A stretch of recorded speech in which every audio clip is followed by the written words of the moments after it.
Prosseguindo no estudo da hermenêutica teológica, vamos agora à lição 3, o capítulo 2 do material didático, a postura do intérprete. Então, em primeiro lugar, respeito pela verdade. O intérprete que tem respeito pela verdade a recebe como palavra de Deus e não de homem. Eu separei 1 Tessalonicenses capítulo 2, versículo 13, que nos diz: pelo que também damos sem cessar graças a Deus, pois havendo recebido de nós a palavra da pregação de Deus, a recebestes não como palavra de homens, mas segundo é, na verdade, como palavra de Deus, a qual também opera em vós os que crestes.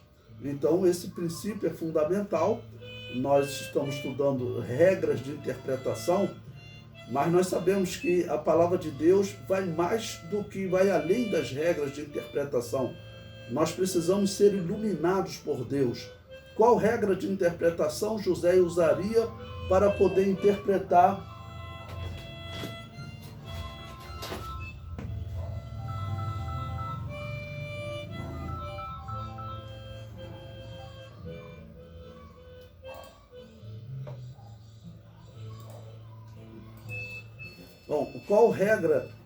qual regra José, por exemplo, usaria para poder interpretar aquele sonho que Deus deu ao faraó? Ele ali precisou ser iluminado por Deus. Ou seja, você hoje interpretando a Bíblia Sagrada, você pode usar regras, deve usar regras de interpretação, mas você também precisa ser iluminado por Deus. No mesmo caso de Daniel. Daniel, capítulo 2, quando ele interpreta os sonhos da estátua de Nabucodonosor, ele foi iluminado por Deus para compreender, né, aquela revelação que Nabucodonosor teve, esqueceu, e Daniel também recebeu a mesma revelação. Então, o mesmo acontece com a palavra de Deus hoje.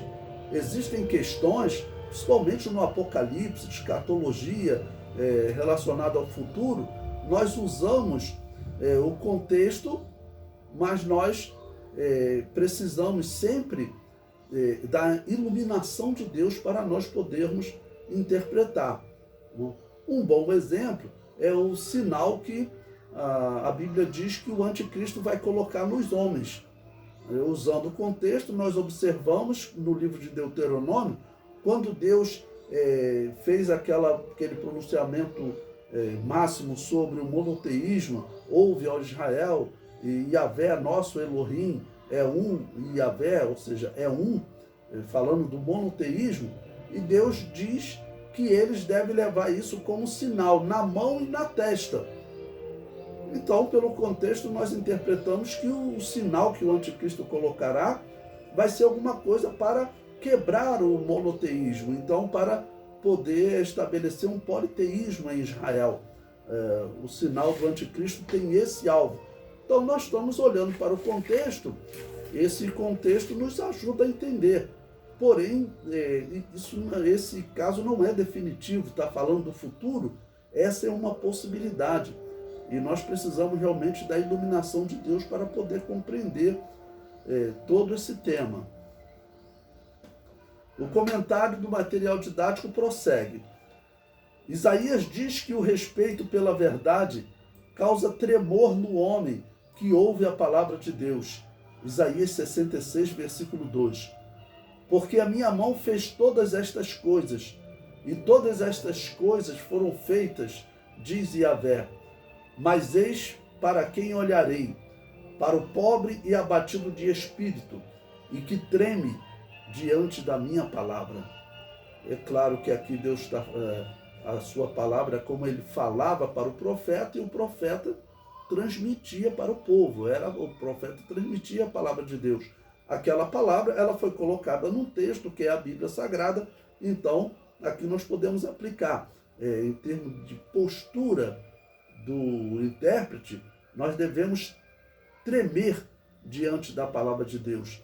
Se nós tivermos essa atitude, nós vamos sempre nos dirigir à palavra de Deus com uma um sentimento de humildade, querendo aprender de Deus, sabendo que o Espírito de Deus é quem realmente nos ilumina para nós conhecermos a verdade.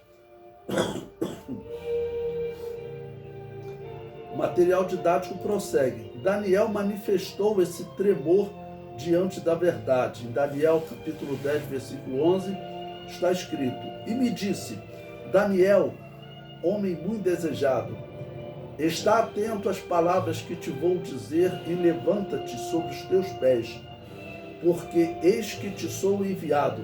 E falando ele comigo esta palavra, eu estava tremendo. Ou seja, pelo temor que Daniel tinha, a palavra de Deus que ali vai ser transmitida para ele. Abacuque, pelo temor que tinha a palavra de Deus, sentiu efeitos no seu ventre e nos seus lábios.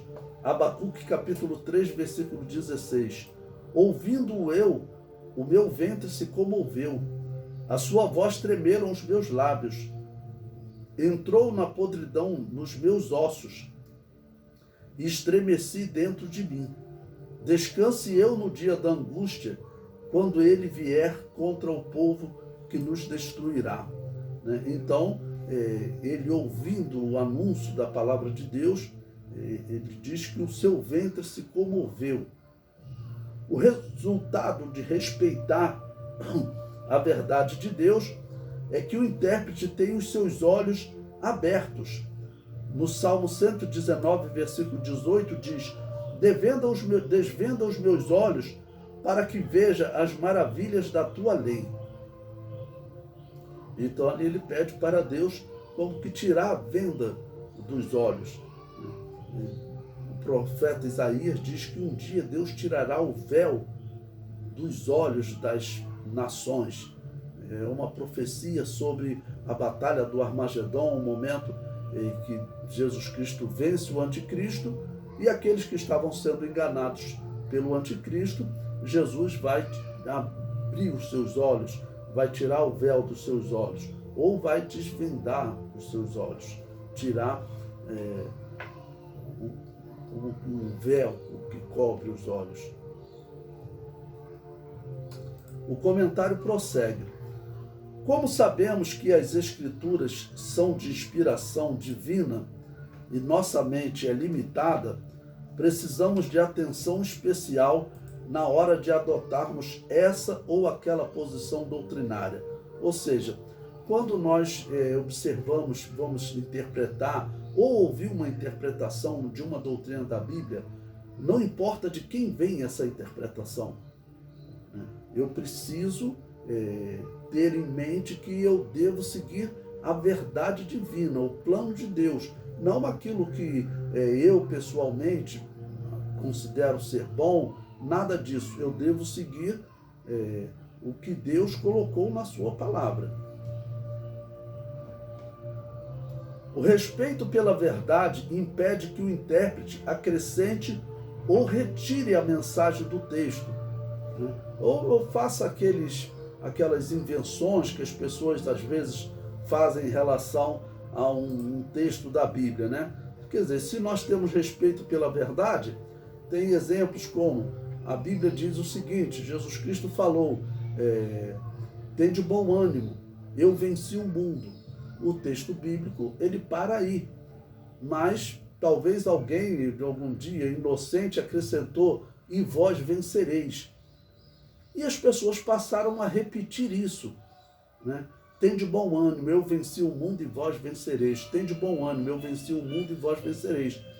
Mas essa parte não existe no original, não existe em nenhuma tradução. Então, por que se tornou popular? Bom, como eu disse, alguém falou esse texto, talvez acrescentando um pensamento dele. Tem de bom ânimo, eu venci o mundo. E no pensamento dele, ele só completou, né? E vós vencereis também. Talvez ele nem quisesse dizer que era palavras de Jesus, mas alguém teria ouvido e foi reproduzindo. O importante é, quando nós ouvimos uma palavra, nós devemos conferir. E as pessoas que reproduziam, significa que A ouviu de B e reproduziu. E aí C, D e E ouviram de B e reproduziram, sem conferir. E depois F, G, e foi diversas pessoas, e essa frase era comum ouvir nos púlpitos, mas era uma frase que ela trazia um acréscimo. Esse é até um acréscimo simples, né? Não vai mexer com a salvação, com a condenação de pessoas, tá ok? Mas outros temas poderão sim acabar por mexer com a salvação. Então o intérprete não deve acrescentar de jeito nenhum, sabendo que uma pequena alteração pode mudar a doutrina da salvação.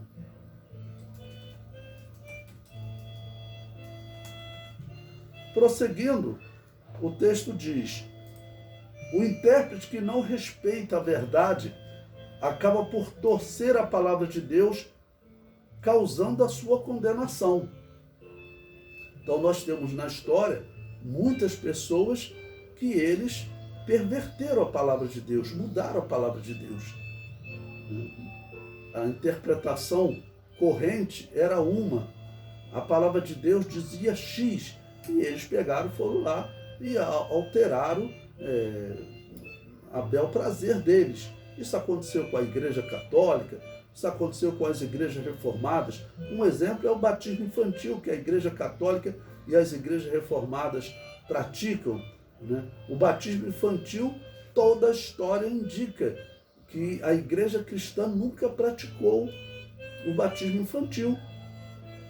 Quem começou a praticar o batismo infantil foram os bispos de Roma, que durante a perseguição eles iam trabalhar no templo de Júpiter, no templo de Mitra, para não serem mortos.